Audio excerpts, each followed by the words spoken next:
তাহলে গোলাপ জি কথা ওইটাই ফাইনাল, তুমি নাসরিন রে তোমার গ্রামের বাড়িতে লয়ে যাবা, ঠিক আছে? জি চেয়ারম্যান সাহেব, আমি আপনাদের কথা অক্ষর অক্ষরে পালন করব। আমি নাসরিনের সাথে সংসার করব। আমি নাসরিনের সারা জীবন ভালো মন্দ দেখাশোনা করব আপনার বোনের মতো। গুড। নাসরিন, তার এই কথার পরে তোমার আর কোনো কথা আছে? অবশ্যই আছে চেয়ারম্যান সাহেব। এই শয়তানের আমি যে রূপ দেখছি, এর সাথে তো আমি জীবনে সংসার করব না। দরকার হয় আমি একটা বিশদ সাপের লোকে সারা জীবন কাটাবো, তাও এর লোকে। কিন্তু নাসরিন, সে তো তোমার টাকা দিতে পারবে না, তার সেইটা ভালো না? দুইজনে মিলামিশা একসাথে সংসারটা করলা। আর শোনো, মানুষ তো ভুল করে, কিন্তু সেই ভুল শোধরানোর ক্ষমতাও কিন্তু আল্লাহ তাআলা তার মধ্যে দিছে। তা সেই ভুল শোধরানোর সুযোগটা তারা দিতে হবে না? কি গোলাপ, এরপর থেকে তুমি ভালো হয়ে যাবে না? চেয়ারম্যান সাহেব, মানুষ ভুল করলে আর সে ভুল যদি সে নিজে নিজে বুঝতে পারে, সে মানুষ ঠিক হয়ে যায়। তো ও তো ঠিক হইব না, কারণ সে তো মানুষই না, একটা অমানুষ সে। তোমাকে বিচার আমি তাহলে কেমনে করুম? এত ক্যাসাল কিন্তু আমার ভালো লাগতেছে না। শোনো, রাইত অনেক হয়েছে, এইসব বিষয় নিয়ে আমার আর কথা বলতে ভালো লাগতেছে না। এই, আমার বাড়িতে মায়া মানুষ নাই, আজকের রাতটা এই নাসরিন রে ডাক্তার বাড়িতে রাইখে আসো। একের হ্যাঁ ওরে ডাক্তার বাড়িতে রাইখে আসো, যাও। চেয়ারম্যান সাহেব, আমার সর্বনাশ হয়ে গেছে। আমার মাথায় বাস পড়ছে, বাস। এই, তোমার কি সর্বনাশ হলো? আর মাথায় বাস করছে মানে কই? কোনো ডাক্তার তো দেখি না।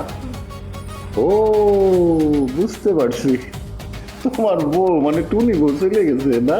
তোমরা আছো শুধু আমার বউটারে নিয়া।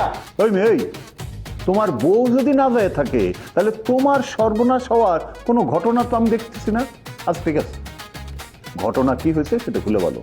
আমার ঘরে 2 লক্ষ টাকা আছে আলমারির ভিতরে, সেই টাকা এখন নাই, টাকা চুরি হয়ে গেছে। কি? তোমার বাড়ির থেকে 2 লাখ টাকা চুরি হয়ে গেছে? কে চুরি করলো? আর এত টাকা ক্যাশ তোমার বাড়িতে কই পেলে তুমি? আমি এই 2 লাখ টাকা কই পাইছি, তুমি কি সেই গবেষণা করবা নাকি টাকা উদ্ধারের ব্যবস্থা করবা? আরে বাবা, টাকা তো উদ্ধার করে দেব, কিন্তু আমার গ্রামে চুরি, তার মানে রমজান? চেয়ারম্যান সাহেব, তোফা সরার কি ধরে নিয়ে আসবো? হ্যাঁ, ওই তোফা বাগদাদি ছাড়া এই গ্রামে তো আর তো কোনো চোর নাই। আচ্ছা এই ডাক্তার, তোমরা তো সবসময় বাড়িতেই থাকো, তাহলে তোমার ঘরে চোর ঢুকলো কোন ফাঁকে? আরে আজকে ওই যে ফাঁসি দেওয়ার লেগে গেছিলাম না, ওই ফাঁকে মনে হয় বাড়িতে ঢুকে কামটা সাইরা ফেলাইছে। এই ডাক্তার, তুমি যে ফাঁস দিতে গেলা, সত্যি করে বলো তো, কেন তুমি ফাঁস দিতে গেলা? কারণ আবার কি, আমার বউ আমার রুগী দেখতে দেয় না, কয় অন্য কোনো ব্যবসা বাণিজ্য করে খাইতে। সংসারে নানান অশান্তি ক্যাসাল এগুলা লইয়া আমি একদম পাগল হয়ে যেতেছিলাম। এই অতি অল্প ছোট্ট কারণে তুমি গুগল ডাক্তার ফাঁস দিতে যাবা? এই কথা আমি বিশ্বাস করি না। চেয়ারম্যান, আমি একটা জিনিস বুঝতে পারতেছি না, আমার ঘরে চুরি হয়েছে, আমি সেটার কমপ্লেন তোমার জানাইলাম, সেইটার কোনো ব্যবস্থা না করে পুলিশের মতো তুমি আমরা জেরা করেই যাইতেছো।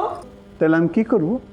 তোমার কথা শুনা দৌড় দিয়ে আমি গ্রামের মধ্যে চলে যাব, তারপর 2-4 জন যারা চুরি চামারি করে তাদের ধৈর্য আনবো, আর অমনি তোমার টাকা গল গল করে তোমার কাছে চলে আসবে, তাই? তাইলে এই টাকা আমার কেমনে উদ্ধার হইব? তুমি যা করার জলদি করো। এই ডাক্তার, তোমার বউয়ের ভাও কি বুঝতেছো? এই টাকা চুরির সাথে তুমি কি তোমার বউয়ের সন্দেহ করো? টাকা না পাওয়া পর্যন্ত সবাই আমার সন্দেহের তালিকায়। এই ডাক্তার, আমি কিন্তু তোমার বাড়িতে এই চেয়ারম্যান সাহেবের কথা একবার গেছিলাম, বারান্দায় খাড়াইছিলাম। আমারে কিন্তু আবার সন্দেহের তালিকার মধ্যে রাখো না, বাদ দিয়ে দিও। এই থামো ডাক্তার, তুমি তো দেখি একটা মাল, বিরাট মাল। তোমার কথাবার্তা শুনে তো আমি অবাক হয়ে যাইতেছি। হ্যাঁ, তুমি তোমার বিয়া করা বড় সন্দেহের বাইরে রাখো না।